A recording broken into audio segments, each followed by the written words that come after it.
and stuff like that. Yeah, so we are actually live. Hello. So yeah, welcome to my Fact Friday. Like I said, I do this every Friday. I just try to bring folks information on the real estate world, different people. I'm actually going to do a little bit more this year, even a little bit more than real estate, just do it kind of holistically.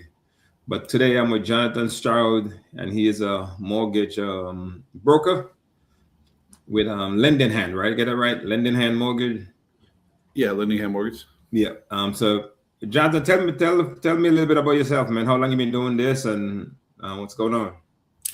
Yeah, so my name is Jonathan Stroud. I live in Nashville, Tennessee. I'm at Keno because I do a lot of business in Memphis there, and pretty active around the whole state of Tennessee and into some of the other states, connecting states. So pretty much the whole South we service. I've been in. So my official title is I'm a loan originator for the number one mortgage broker in the state of Tennessee, which is Lending Hand Mortgage. We are a correspondent lender as well. It's a little bit different than a mortgage broker. We do both. We do correspondent and broker loans. So correspondent means that we will actually hold the loan for a short amount of time, but then other mortgage companies will service these loans.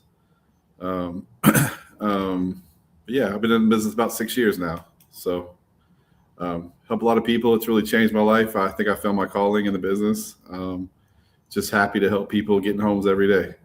Yeah, that's what we do, man. Try to help people with the American dream of home ownership. For sure. Yeah, put them in the best position to own their home. Not only own it, but by the grace of God, stay in it until they're ready to leave. Making Right. yeah. So there's on South Coast, we know there's brokers, there's banks.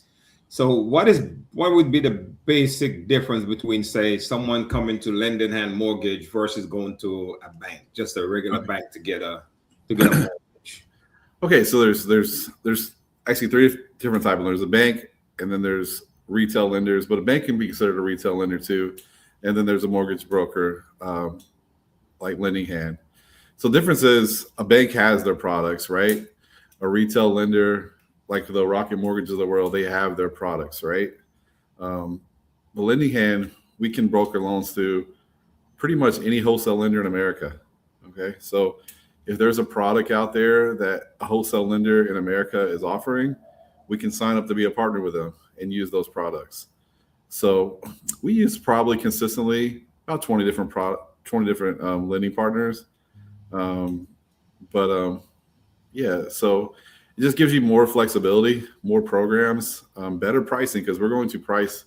When I get a loan, I'm going to price it with 10 different companies. I'm not just going to price it with one company. So if you go to a bank, they're going to price it with themselves. So I can price with other lenders who give us wholesale rates. So typically we're going to be on par or beat most any retail lender out there. Okay, so basically, from your point of view, you do a lot of partnerships with just about different institutions that can help you provide more for your clients. Right. And we don't hold loans. Everything is serviced. See, banks and retail lenders, they service their own loans. We don't service any loans. So you're going to start with us, and then the company that underwrites the loan is the wholesale lender. They're the servicer, so they make all decisions on the loan as well. So, but it gives your clients more opportunities, though. It gives your clients more opportunities to have a better look at not just one lender. We can look at 20 lenders when you send them to me. Okay. So, yeah. Okay. So what are some of the, been in the business for, you said 6-7 years now, what are some of the biggest mortgage myth you hear from buyers now, and how it could be costing people money right now today? I think a lot of people are thinking the market is going to crash. It's one thing. Have you been hearing that, Keno? I don't know. Oh yeah, People definitely. Everybody talking about, and they're scared. Yeah, absolutely. I mean, obviously, it could crash at some point. I mean, but when is that going to happen, right? So, if you can afford a house, I would pull the trigger now, because what happened after COVID? What happened when there was a significant event in the world? The price of houses skyrocketed. So if you own a house before COVID, you're sitting pretty good right now. There's a lot of equity in your house. So Mhm. there's a big problem with the cost of waiting. You wait too long, it's going to cost you more in the long run. So just think if a house is 200,000 now, next year that same house may be 220,000. So you might the interest rates might come down a little bit, but you also gave away $20,000 if you think of it that way.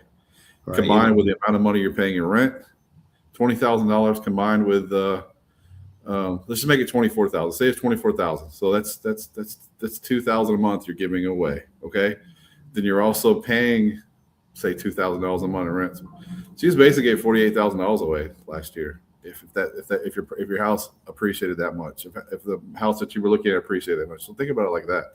So, okay, yeah, a lot of people try to see if they can time the market, but I hope if they do, they let me know so that I can know when to exactly what I want to sell. Because we control what we can control, right? Yeah, we can trying to time the market. Like so, for example, we hear first it was prices were too high. Right. Then we heard interest rates were too high. Now I ran into a guy there that he said he's waiting for prices to come down, and I'm like, dude, real estate prices don't come down. There was an event back in 2008 where that did happen, but that was the first time in God knows how long. And the natural thing is that prices might slow down, but it's not coming down. Yeah, especially your market. In the if you want to compare markets, compare the Memphis market to the Nashville market, it's night and day. So the Memphis market, there's so many opportunities for affordable housing. There's so many more cheap houses out there that it's crazy. So even if you're an investor, now's the time to pull the trigger on something because these houses aren't going to stay this cheap. No, they're going to go up at some point. So Memphis is coming back. I think Memphis is coming back. So if Memphis comes back harder, these companies, if they start moving into the area, these prices are going to skyrocket. So, So now, if you want to get in, now's the time. Yep. And the people who buy now are the ones who are going to benefit the most. Right. So, one of the things sometimes we hear from people that they've heard from in the past is that they need 20% down. What's the truth behind that, and where did that all come from with the 20%? Well, 20% down was typical on a conventional loan in the past. The only reason to put 20% down now is to have a lower monthly payment, or if you want to eliminate private mortgage insurance, PMI. But no, you don't have to put 20% down. Even on a conventional loan, if you're a first-time home buyer, or if you're in a certain tax bracket, as far as income, you only have to put 3% down as far as conventional. But even if you're buying a home, you're selling your home and buying another home, you still only got to put 5% down conventional. Now there are other opportunities, FHA, you don't have to put 3.5% down. And then there's plenty of down payment assistance programs out there. We don't have to put anything down. So if you qualify for those programs, there are programs out there with second liens on them, second mortgages that help you with the down payment assistance. And there's also grants out there. It just depends what you qualify for, but they're all great products and they all will get you into a home and they're all able to refinance in the future. Even if the rate isn't where you exactly want to be, they're all able to refinance in the future. So my advice for you is if you can make that payment work, you need to get yourself in a house. So now's the time. Because another thing is now's the time because it's about to be spring and the market's about to heat up. Do you think so, Kino? I think it is. Absolutely. I think, it's cold right now. I mean, a lot of time, most things that happen outside, generally in winter, it slows down. I mean, that's just a natural thing about people, especially I'll say in the South, a little cold and we. But no, I think the market is definitely going to heat up come spring. And the thing about it that people don't realize is they can't build homes fast enough to make up for the lack of supply right now. Right. So if there's a low supply, and then I heard this, and you can probably help me with this a little bit more. I heard that for every 1 point that interest rate drop, like 5 million more people come into the market. But it's not going to be 5 million more houses. So all it's going to do is shoot up home prices. Yeah. People follow trends. So if their brother Larry's buying a house, they want to buy a house too. It's just their cousin bought a house, their coworker bought a house. So it's time. So people hear what they want to hear and they try to be like keep up with the Joneses kind of thing. Yeah, I believe that too. And now I believe now is a good time. What is the time right now? The early in the winter. Well, this time in the winter, everyone's starting getting their income tax checks, right? Mm-hmm. So I give even if with down payment assistance. Now, if you can't even get the whole down payment assistance, you have a little bit extra cash right now. So that's why I think it's a great time to buy. But it's also other people are thinking that too. It's gonna be a great time to buy. So now is the time if you're even on the fence, you need to get in the market before spring and get yourself looking for houses if it's your time. Yeah, a little bit off of that. So my next question is, obviously, to buy a house, if you don't have the cash to pay it, then you got to finance it. To finance it, you need credit. So how much does credit score actually matter when buying a house? Yeah, it's huge. So it's an integral part of the home purchase. So the things that we look at, the FHA looks at, Fannie Mae, Freddie Mac, USDA, VA, all the programs look at is there's several different things, but credit score is one of the key factors. So credit score, your income, your assets, how much money you have, your work history, how long you've been on the job, your work history, and so those are the key parts of buying a house that you have to get qualified for. So, but credit is huge. So you typically, if you're looking at credit scores, now FHA will go down to as low as 580, but there's a good chance you won't get approved. It depends what's causing that 580 score. Okay. Right. We can actually do loans below 580 into the 500 mark, but you have to have at least a 10% down payment. Most people don't have that. So if you're working on your credit, I would at least be shooting for a 640 credit score. 640 opens up a lot of doors to down payment assistance and programs like that. So you typically need at least a 640 to get into most down payment assistance programs. There are exceptions to that, but it makes it much tougher. Okay. What are some very, very minor things that buyers can do if their score is not high enough that might be able to help get their scores move up pretty quickly? Yeah. Well, biggest thing that moves credit is credit cards. So if you have a high balance on credit cards, pay those down. What I've always been trained is to pay that card down, but don't pay it all the way off. Leave a $10 balance on it and use that card once a month. But don't spend more than maybe $100 on that card and then pay it back to 10. Continue to do that, and you continue to grow your credit. It shows your ability to borrow money and pay it back. Borrow money and pay it back. It's like a guy playing baseball who has a batting average.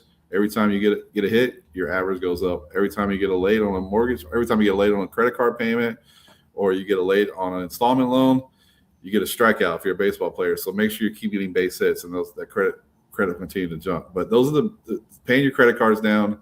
If you have any medical collections, you can get those deleted if you settle. So any medical collection has a zero balance has to be deleted from your credit report. And sometimes you can get collections deleted too. You have to contact the creditor about that and see if they'll remove them. If you can't, I would suggest getting a hold of a credit repair specialist. Maybe they can help you.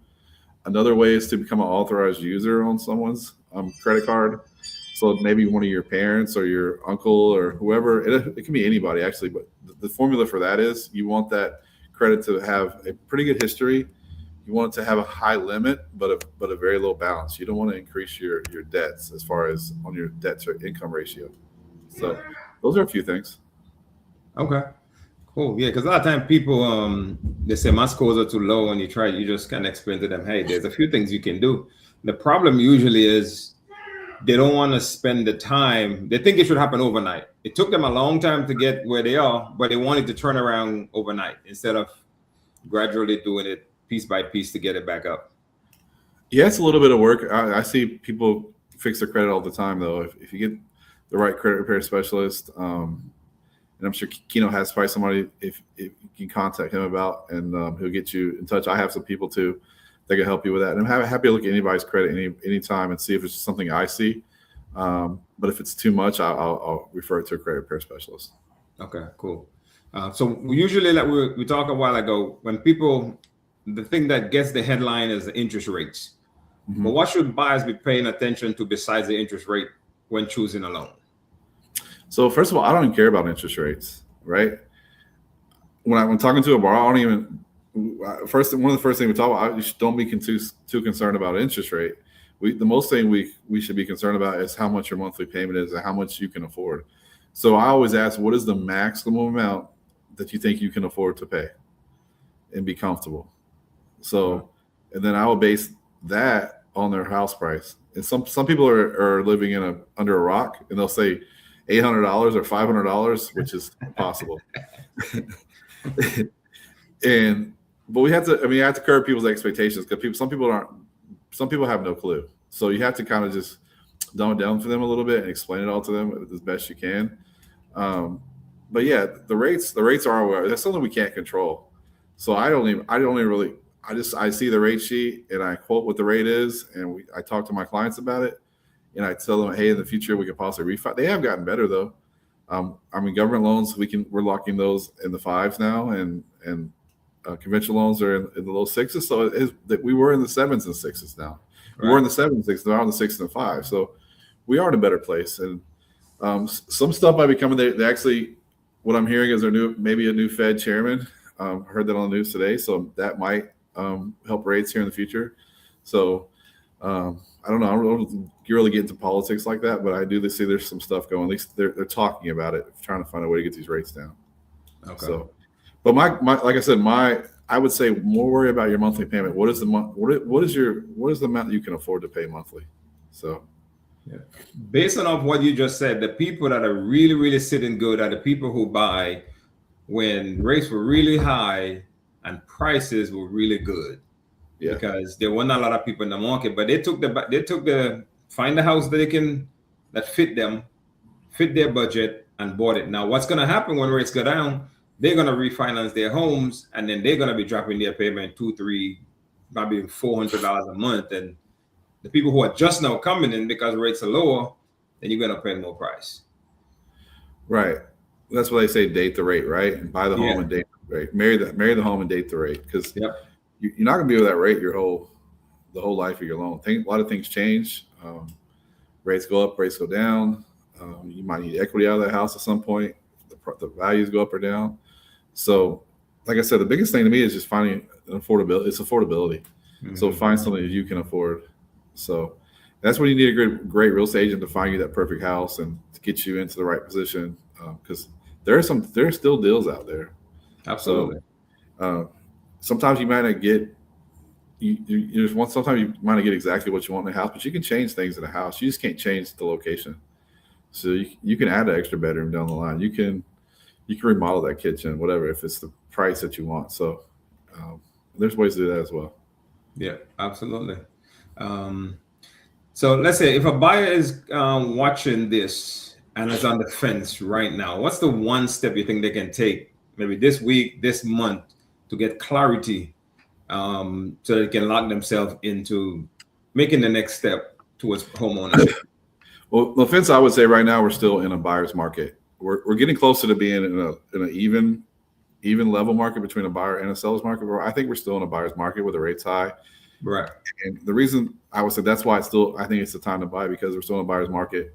And the biggest thing is people don't realize that have never bought a home. There's your down payment. There's also closing costs. Closing costs can sometimes be more than the down payment. Yeah. So, and that's when sellers can pay for those costs for you. When you're in a buyer's market, you can negotiate that. You can negotiate those closing costs. That's why I think it's still the best time, especially for first-time home buyers, to buy, is to get those closing costs covered by the seller, get you possibly down payment assistance or very low down payment, and get you into a house. And there's people out there sitting on a 401k too. And that's a great opportunity to buy a home too. You've invested your time in this company.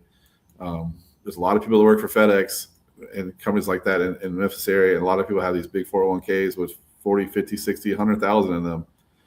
Use 10,000 of that and get yourself a house. It's actually a better deal for you if you take that out than it is to get down payment assistance in some cases, because you're going to get a better interest rate if you don't use the down payment assistance. Right. And think about that. It's just all you're doing is taking that investment and putting it into another investment, because actually a house is going to appreciate faster than your 401k. So if you have a 401k, there's a great opportunity. Don't be afraid to take that out and buy yourself a house, because the amount of money you're throwing away, like we talked about earlier, the amount of money you're throwing away on rent, you still weigh 24, 40, $40,000 last year. And you don't even realize it. So pull that money out. Yeah, I totally agree with you, because sometimes people just be scared to do that kind of stuff. You've been working all your life, and that's what the money is there for, is for retirement. And buying a Right. home is also could be part of your retirement plan, you know? But think about it. How long is $10,000 going to last you in retirement? Not even a whole year, right? You got to blow through that money in 6 months, Yeah. right? But you might have a house the rest of your life. That $10,000 is nothing, right? To blow it through, you really are going to blow through that really quickly in retirement. So something to think about. So I had this discussion with a lot of my clients that are on the fence too, and we're trying to find a way to get them the best deal. And I talked to you have a 401k, so it's a great opportunity, especially these people that have been working for a long time and don't have anything to show for it. So Okay. So, being in Nashville and in Memphis, what are this totally off the topic? What are some of the biggest differences between the Nashville market and say the Memphis market, from what you see? it really is affordability in Nashville. That's why I love coming to Memphis. That's why I love doing business there. I can get more people in houses. I can get, one of my favorite things to do is get a single mom in a house. It's very rewarding to see a mom that works 2 jobs and has her kids in baseball and basketball, whatever it is, and then help them get in a house. Here, a single mom is almost impossible to buy a house right now. You have to have 2 incomes to get a house. So a FedEx worker in Memphis can buy a house. A FedEx worker in Nashville cannot buy a house by themselves. It's the average house price is pushing $400,000 here now. So you might get something $350, but you're not gonna get the $350 house is the $200,000 house there. It's a big difference. Okay. Yeah. So you get a decent house for $200,000. You get a brand new house for $300,000. That $300,000 house in Memphis is $500,000 here, $550. It's a big difference. So Big difference. big difference. Yeah. But it's affordability. But Memphis has its problems, and it's well publicated. But I really think it's a great city, and I think it's even you get into Mississippi too. There's great neighborhoods and great schools in Mississippi. So it's still a great opportunity to buy there. But yeah, it's just really affordability.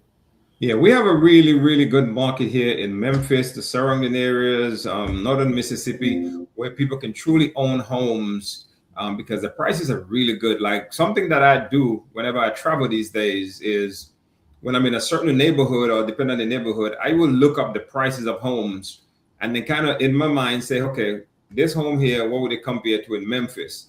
And it's amazing, man. It's amazing. The prices in Memphis, home in Memphis is so much more affordable that people need to just get on this, because they're not going to always be like that. They're not going to always be like that. They're going to go up.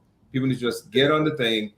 But first, they got to learn this. They got to be able to buy what they can afford, not what they really think they want to buy. Buy what you can afford, get in, then you can take that home, sell it later on down the road, and move up to the bigger home. I usually put it this way, and I'll let you finish up.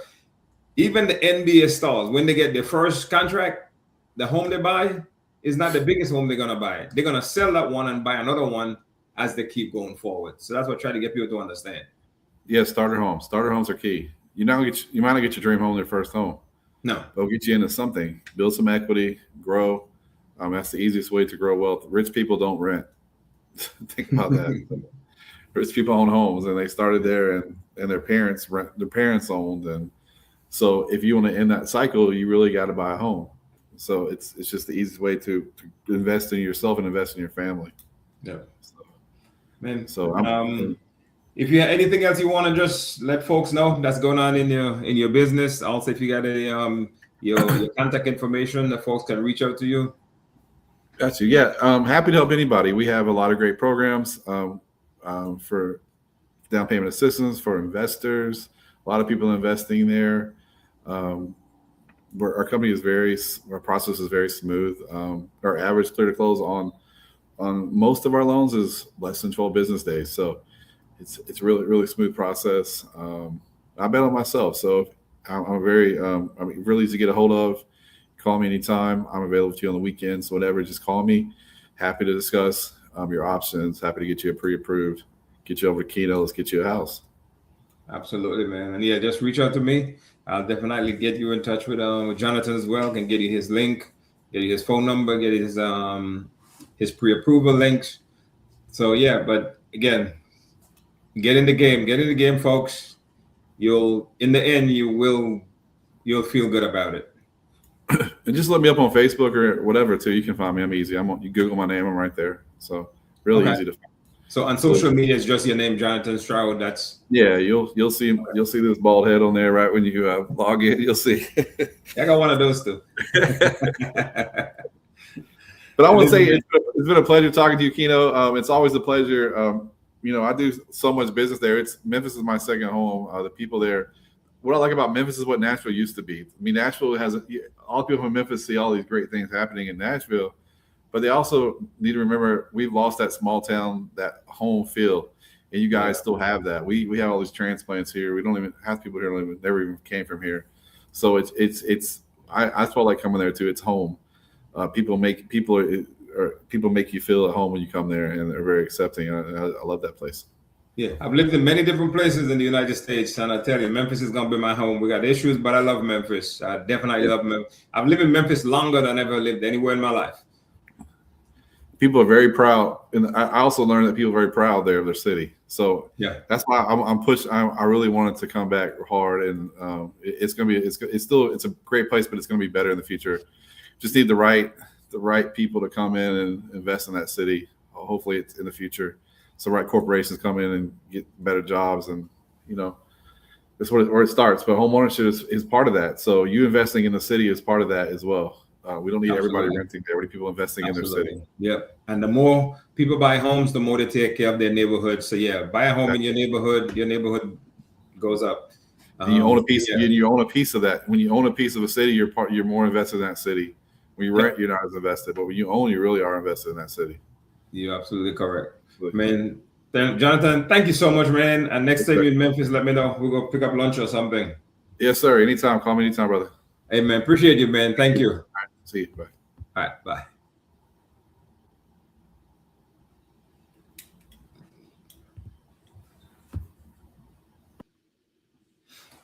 Hey, yeah. So that was Jonathan Stroud. And if you need any information on Jonathan, submit application to see what you can get qualified for. He have a lot of different programs.